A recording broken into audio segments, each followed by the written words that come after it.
Hey there, fellow DIY enthusiasts. Welcome back to our channel, where we break down tricky appliance issues in simple, straightforward ways. Today, we're tackling the GE front-load washer error code E48 on 2025 models.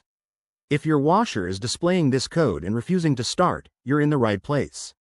We'll walk you through what it means, why it happens, and how to fix it step by step.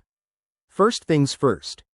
Error code E48 on a GE front-load washer usually signals a problem with the motor or a communication glitch between the control board and the drive motor. This could stem from issues like loose wiring, a power supply problem, or even a faulty component.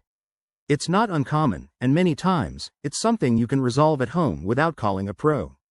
To start troubleshooting, ensure your washer is plugged into a stable power source.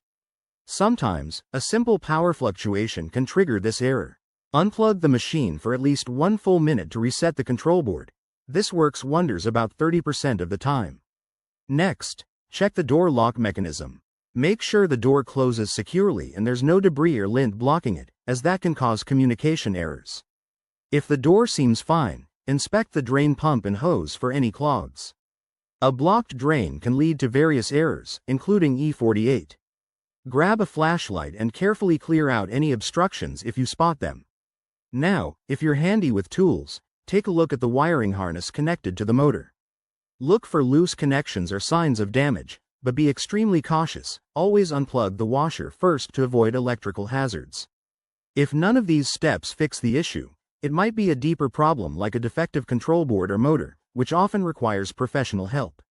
In that case, consult your washer's manual or contact GE customer support for model-specific advice.